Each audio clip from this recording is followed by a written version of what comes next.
When Les contacted me about coming here, I said, you know, I really obviously don't believe the official story, but I don't know what to believe. I don't know who is behind the tragic events of September 11th, 2001, but I do know that whoever is behind those events, they accomplished what we've been told Osama bin Laden wanted to accomplish. Whoever is behind those tragic events, they sent the U.S. reeling into a nightmare of torture, assassinations, and wars, into an economy that has turned millionaires into billionaires, that has made the very rich very, very much richer, and 95% of Americans, the rest of us, poorer, statistically. They have created a Gestapo-type police state where none of us has the right to privacy, where every one of us knows that our phones are tapped, our emails are read, that we may be arrested and thrown into prison without warning and without the right to habeas corpus or fair trial. I think they're calling us right now. And I couldn't help but think, while Fran was talking and the sirens were out there, who are they coming for now? Whoever is behind those tragic events, they made sure that President Eisenhower's warnings about a military-industrial complex became a reality. Now that complex, which is expanded into a military, industrial, banking, government complex, corporate complex, what I call the corporatocracy, is so embedded in the American system that it consumes more resources than all our education, healthcare, and other social services that are so badly needed by our citizens. Whoever is behind those tragic events, their actions have created an army of mercenaries fueled by military corporations. The modern U.S. military doesn't win wars. We haven't won one since World War II. But it's highly successful at causing global resentment and ever-expanding violence, both abroad and at home. And it generates huge profits for big business. We all know that. Whoever is behind those tragic events, they catapulted Islamic extremism from a Himalayan cave occupied by a few radicalized men out into the world.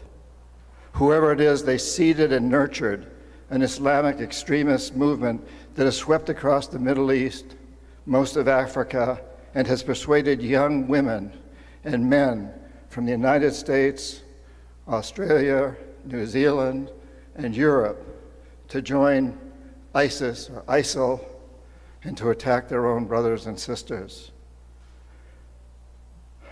Whoever it is that's behind those tragic events of September 11th, 2001, they've seen to it that the treacherous cancer of exploitation and brutal empire building that lurked beneath the surface before September 11th, 2001, has metastasized.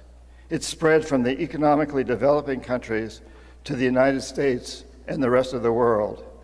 It attacks the very foundations of democracy and the planet's life support systems. All the economic hitmen and jackals of my time, all the tools that they use, the faked economics, the false promises, threats, bribes, extortion, debt, deception, coups, assassinations, unbridled military power, all of those things are used around the world today much, much, much more than they were before September 11th, 2001. All of us are impacted by the spreading malicious cancer. It's become the dominant system of economics, government, and society today. So again, I don't know who it is that's behind the tragic events of September 11th, 2001, but I know that whoever it is, they've created a system that's absolutely driven by fear and debt. Whoever it is, they've convinced us that we're threatened by enemies, insurgents, terrorists, them. They've convinced us to pay any price, assume any debt, give up any freedoms to stop those enemies. And when I say us, I don't mean most of the people in this room. I mean us as in US. The solution, we're told, is to spend our hard-earned money on goods and services produced by the corporatocracy. I was in the Amazon rainforest on September 11th, 2001, and when I came home, I was shocked to hear our president tell me to go shopping. Why should I have been shocked? The solution, we are told, is to spend our hard-earned money on goods and services produced by the corporatocracy. And I would just like to say that when I was in the Amazon with the Shuar people, hunters and gatherers whom I've known since I was a Peace Corps volunteer with them in 1968 to 1971, known them a long time. I was with a group of about 20 people from the United States and Europe that I was leading there. We heard about what happened here in New York and in Washington and Pennsylvania, because every morning we had no contact with the outside world except a two-way radio. And every morning about 9 o'clock their time, I'd get on that radio and talk to our pilots. We had to fly in small planes up in the Andes to make sure they were coming in 3 days, 2 days, 1 day. And I'm on the radio with them.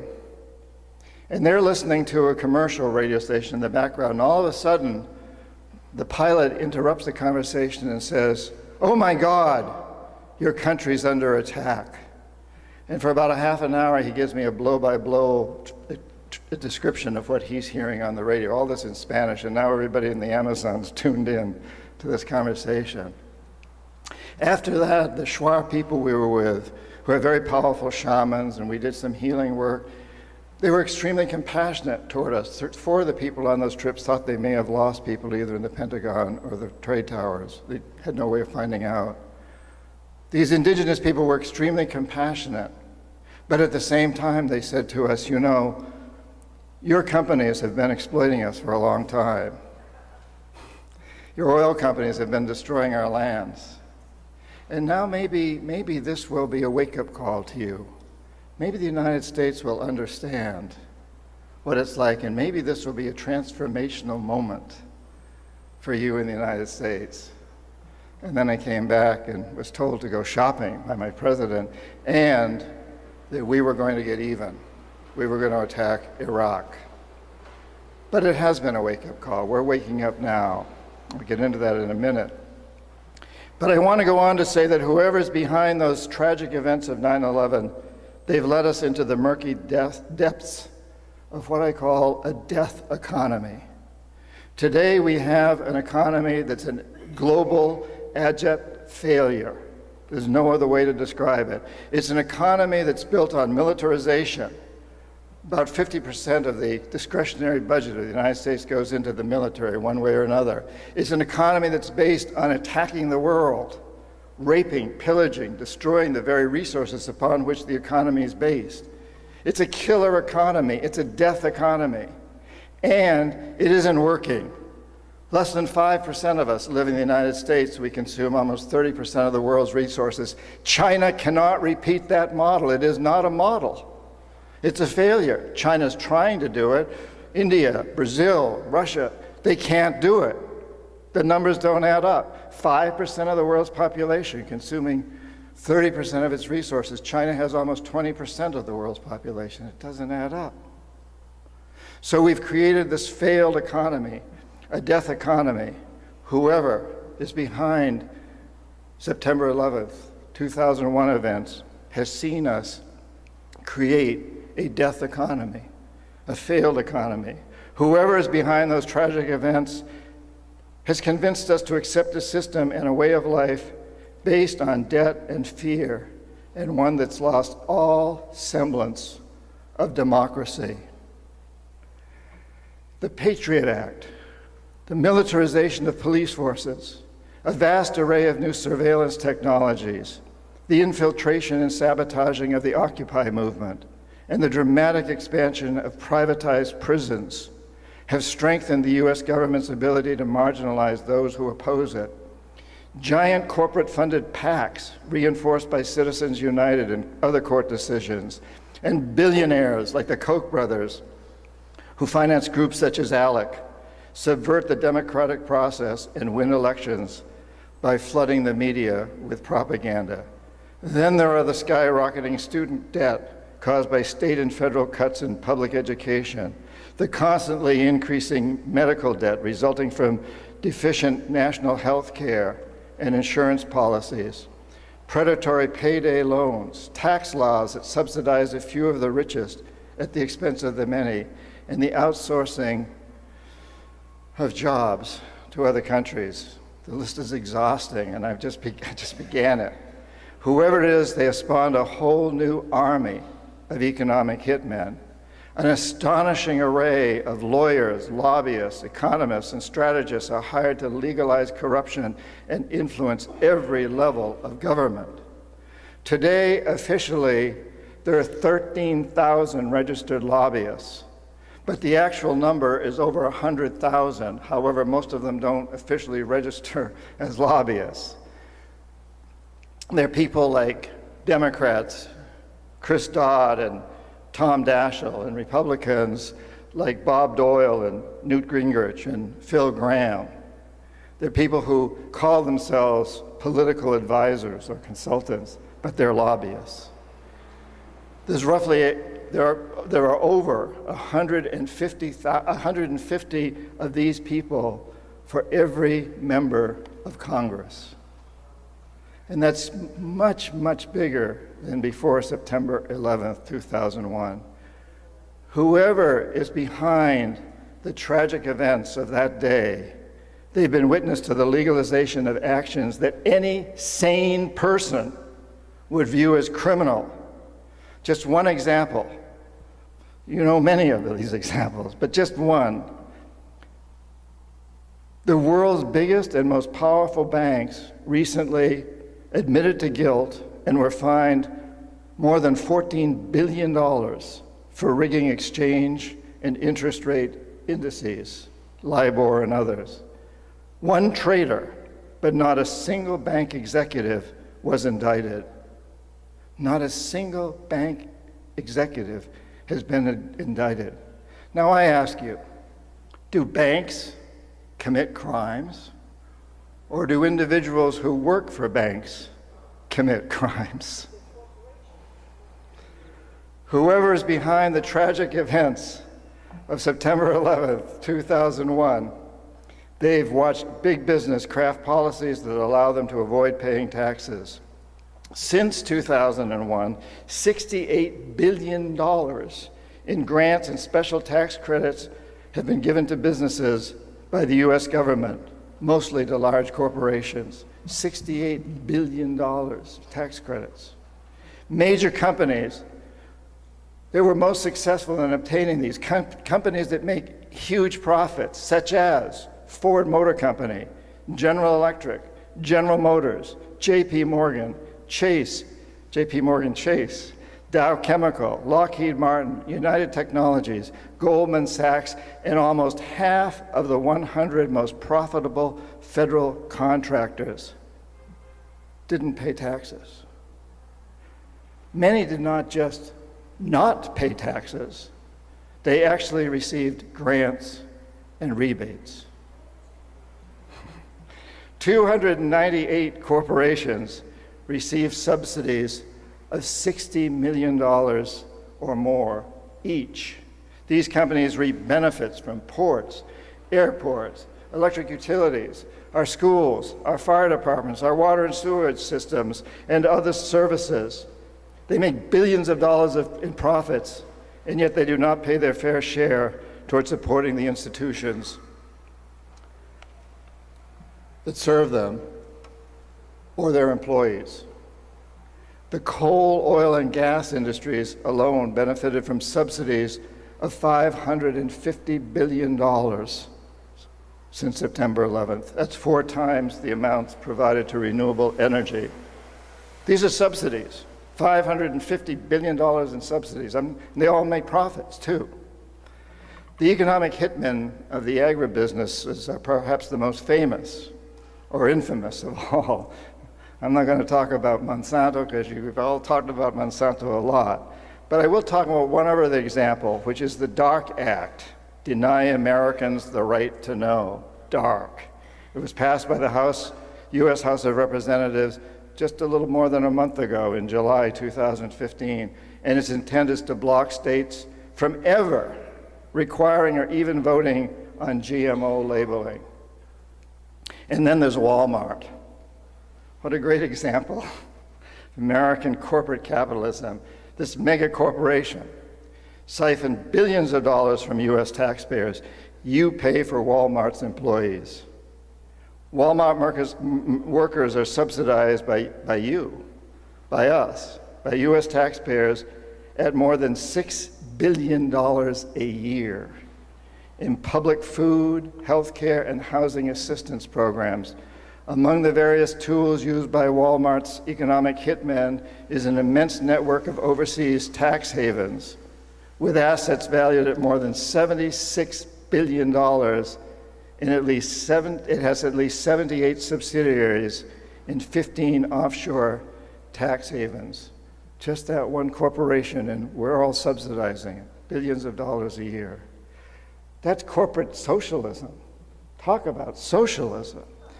And yet, the Waltons, some of the wealthiest people on the planet, all 6 of them, or 9 of them, however you want to count them, and their buddies, their cronies, the other people who run these businesses, the members of the corporatocracy, rail against Medicare and Social Security and any kind of a national insurance plan, anything. Oh my God, they say, socialism.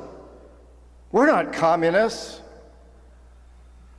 They're socialists, corporate socialists, but we're not included in their social plan. The wealthiest country in the history of the world subsidizes its billionaires and refuses to provide adequate housing, education, and health care to millions of its citizens who badly need it. Whoever is behind the tragic events of September 11th, 2001, they've successfully wiped out huge segments of the American middle class and have expanded the gap between rich and poor. Since the end of the Depression in 2009, 1% of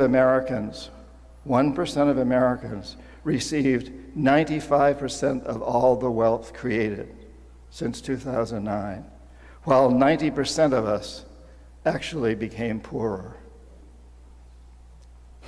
How many in this room feel poorer today than you did 10 years ago? You are, relatively speaking at least. For every $1 billion of wealth created since 2009, for every $1 billion of wealth created, you, the average US citizen, has received, guess, $1. Almost nothing. For every $1 billion created, we have received, each of us, 1. And on a global level, 85 individuals have more assets than half the world's population. Whoever is behind the tragic events of September 11th, 2001, they've swollen the ranks of the jackals, those men and women who overthrow governments, assassinate their leaders, and threaten anyone who dares oppose the corporatocracy. These were the guys who went in when I failed at my job to convince presidents of companies, to countries, to buy into our system. And I write about how I failed with the democratically elected president of Ecuador, Jaime Roldos. I was just in Ecuador a month ago. How I failed with the president of the head of state of Panama, Omar Torrijos. They would not buy into this lie that I was trying to sell them as an economic hitman back in the late 70s.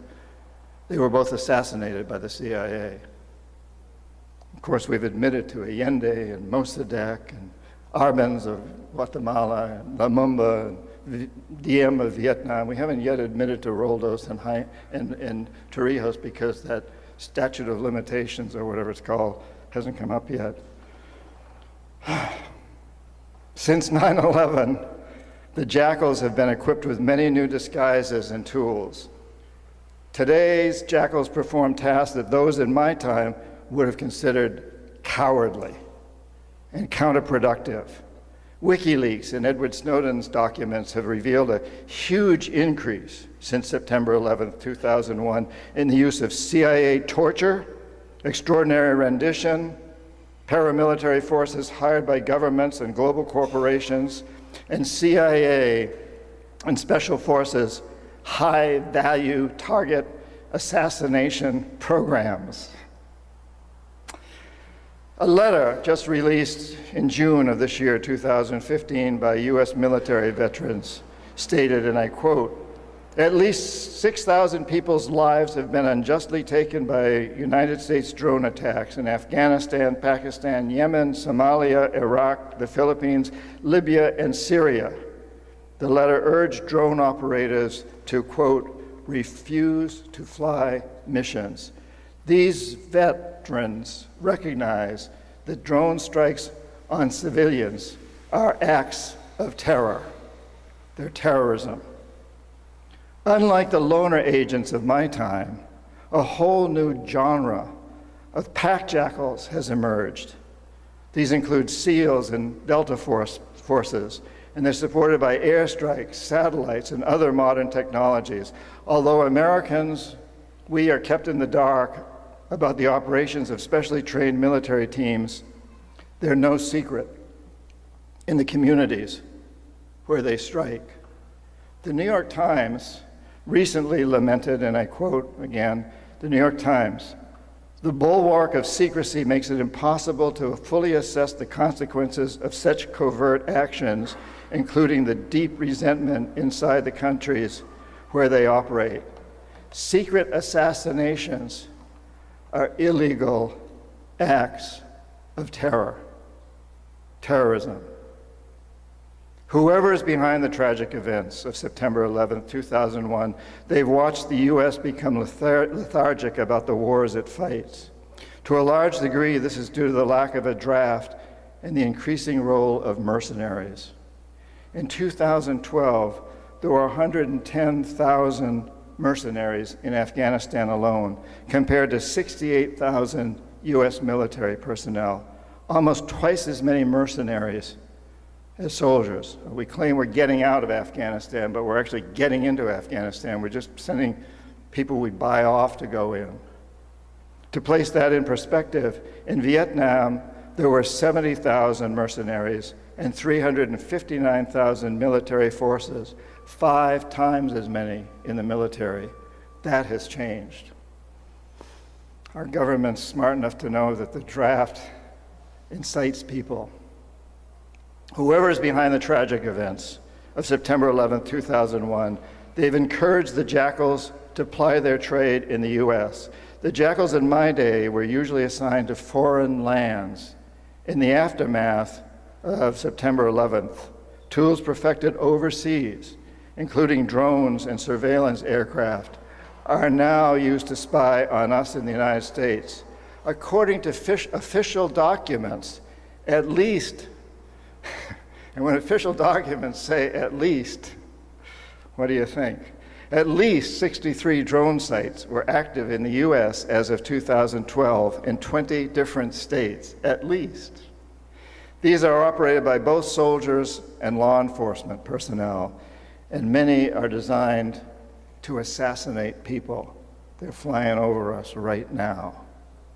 The Associated Press reported in June 2015, just a couple months ago, that the FBI has, quote, a small air force with scores of low-flying planes across the U.S. carrying video and cell phone surveillance technology, all hidden behind fictitious companies that are fronts for the government. That AP article went on to say that these flights are usually conducted without a judge's approval and that, quote, in a recent 30-day period, the agency flew above more than 30 cities in 11 states across the country. You think they were up there today? Undoubtedly. Whoever is behind the tragic events of September 11th, 2001, they have observed the National Security Agency, which was the one that recruited me back in 1969, as it eavesdropped on Americans' telephone calls and sequestered our emails. All of this is in violation of the privacy safeguards established by Congress and the Constitution. Whoever is behind the tragic events of September 11th, 2001, they must be taking great pride in their success. They've done what we were told Osama bin Laden wanted to do. But the good news, there is good news here, and you're it, and it's happening all over the world. Since my book, Confessions of an Economic Hitman, came out in 2004, I've been on a worldwide globe-trotting speaking tour constantly. I'm still on it. And everywhere I go, China,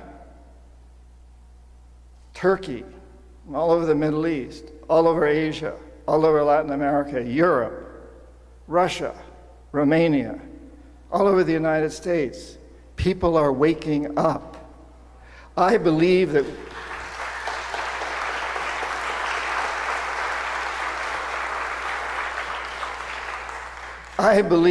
we are perhaps in the greatest, not perhaps, I believe that we are in the greatest revolution history has ever known, a consciousness revolution.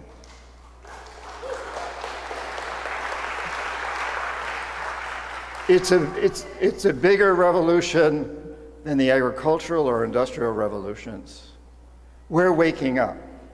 We're waking up to the fact that the glaciers are melting, the oceans are rising, and we have to take responsibility for at least a large part of that. We're waking up to all the things that I just read to you. I think perhaps the United States has been one of the slowest countries in the world to wake up. As I travel around, I find much more things going on other places, but it's happening here now. It's totally happening here. I speak at a lot of MBA programs at colleges, which sort of defies logic. You know, a guy who wrote a book called Confessions of an Economic Hitman. Why am I invited to speak at MBA programs and also at big corporate conferences? And the reason is because most of the people I know, executives in corporations, they get it. Its system's not working. They don't know what to do about it. You know, and the ones that are running the big companies are afraid that if they start to try to do something about it, they'll lose their jobs, and the next person to come along won't care at all. I speak of Mark Parker, who is president of Nike, who I know wants to leave a green legacy, but he knows that if he loses 0.5% of market share, Phil Knight, the founder of Nike and still the controlling stockholder, will fire him. And he'll be replaced, his replacement will only care about market share. We're waking up to the fact that what we must do is produce a life economy. The death economy has failed. The good news is there's a huge economy out there waiting for us. It's an economy that's based on cleaning up pollution. Imagine if your tax dollars, 50% of them, instead of going to wars, went to hire even the same companies if we have to. I'd rather get more entrepreneurs in there, but let's let General Dynamics and General Motors and General Electric and all the other generals. You notice how nobody names their company Sargent? Sargent Electric, Sargent Motors. No, they're all generals out there. What if we were to give our tax dollars to those companies to, instead of producing tanks and armored equipment and missiles, to find methods for cleaning up the terribly polluted oceans, lakes and rivers of the world, and to clean up the land that's polluted in the air? And what if we were to create an economy that's also based on helping starving people all over the world? Half the world is hungry. A whole economy is waiting.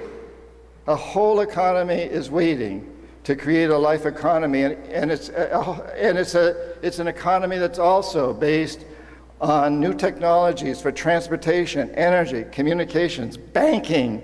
Got to change banking. A whole new technology in all of these areas that doesn't dig up the earth anymore. We don't need to mine any minerals. We got them all.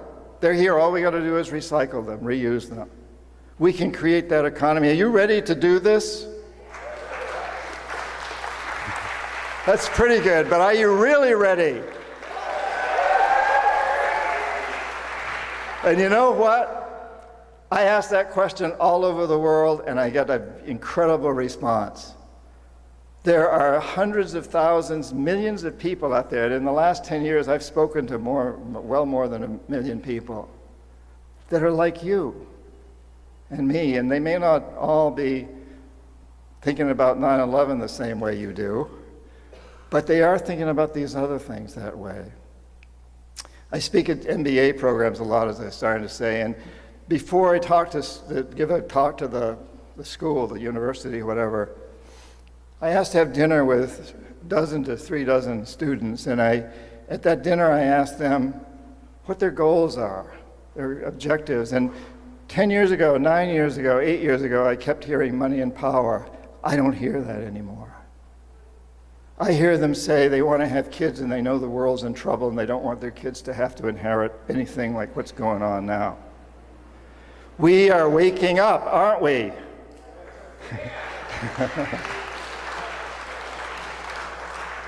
So the good news is that we are converting fear to courage. And that's what's happening right here today. And we're going to replace debt with generosity to each other and to the world. And we're going to replace the death economy with a life economy, aren't we?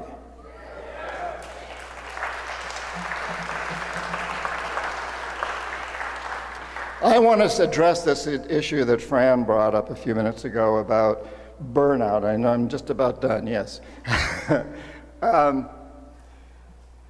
I've done a lot of, as some of you know, I've written 5 books on shamanism and indigenous cultures. My life was saved by a shaman back in 1969, deep in the Amazon, and he then, for payment, required that I become his apprentice. So that's another side of my character. I teach shamanism at places like the Omega Institute and Esalen and places, and write books.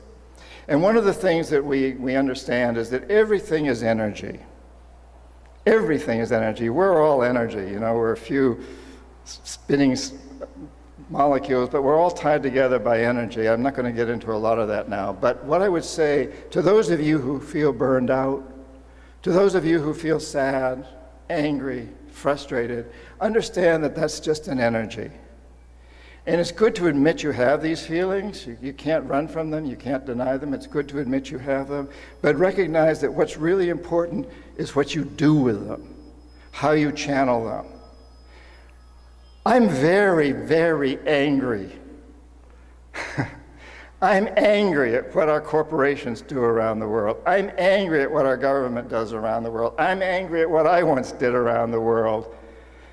And I used to use that anger in very destructive and self-destructive ways. But now I have fun with it. I'm with you guys.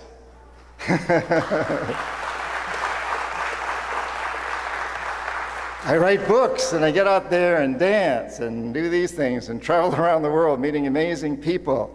So think about that. If you start to get burned out with frustration, with anger, with sadness, it's good to feel it. It's good to know you got it. It gets the adrenaline going. But just decide to redirect it in a new way, a way that's fun. You know, one of the reasons that the anti-Vietnam movement back when I first got started in this kind of stuff was so successful was because of sex, drugs, and rock and roll. We had fun, you know. And one of the reasons that, you know, I think where we here now today, we look back, many of us were part of those movements and the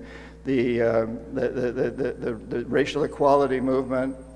And once it ended, we we were happy. It was like we got out of Vietnam, and some of the anti-discrimination policies were growing. And we said, okay, it's done. Now let's go out and make some money and go to work. Let's go to work for whatever.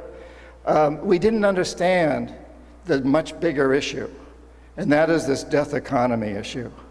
This whole thing that we've been creating. Now we understand that.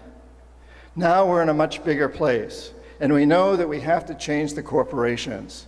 And you know that to create this life economy, you've got to get the corporations to understand. They're dependent upon you. The marketplace is a democracy if you only use it as such. When I was in college, there was apartheid in South Africa. We boycotted those corporations. It worked. The Charles River in Boston, where I went to business school, couldn't walk beside it. It was so polluted. It's cleaned up now. We got corporations to open their doors a lot wider to women and minorities. Got to do more in that area, but we made big progress.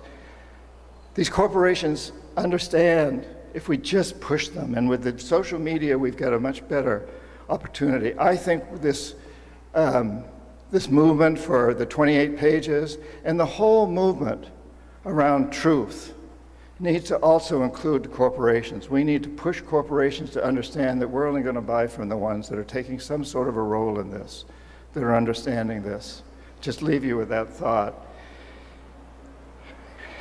And with the thought that whoever is behind the tragic events of September 11th, 2001, they must be brought to task.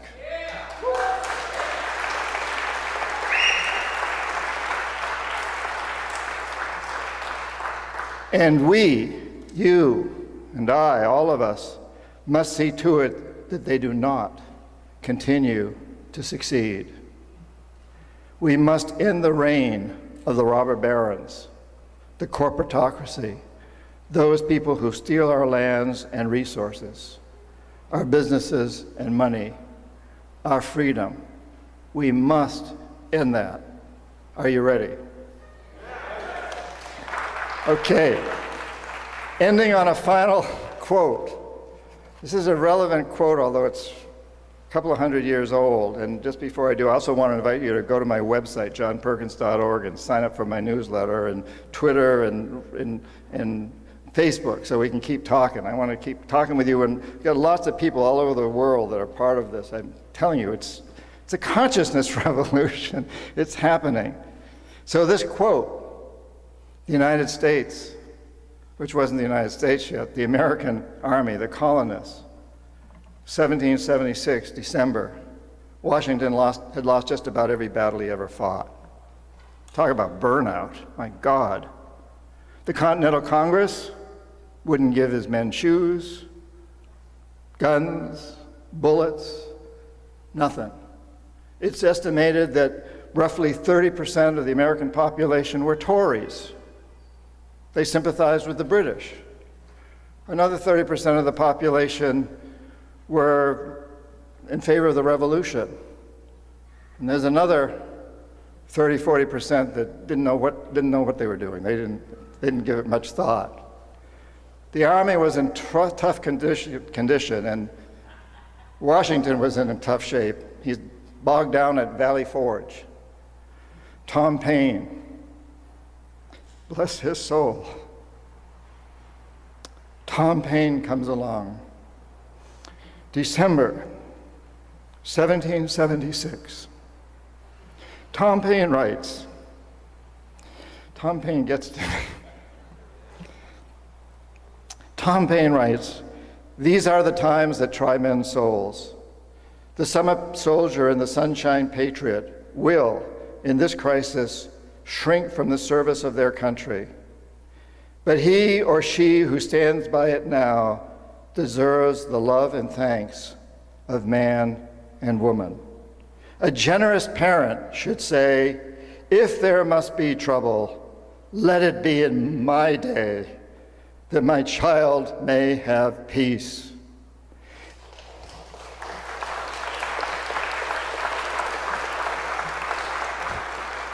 If there must be trouble, let it be in our day that my 8-year-old grandson and all of our children of all species, may have peace. Payne goes on to say, I love the man or woman who can smile in trouble, who can gather strength from distress, and grow brave by reflection. By perseverance and fortitude, we have the prospect of a glorious future. I think why we're all here today is so that we all can go out of here this evening and continue for the rest of our lives having perseverance and fortitude so that we can create a prosperous future. And I think it's the most exciting time ever to be alive as a human being and as an American. And I'm so happy to be with all of you today. Thank you so much. Thank you. Thank you. Thank you. Thank you. Thank you. Thank you. Thank you. Thank you. Thank you.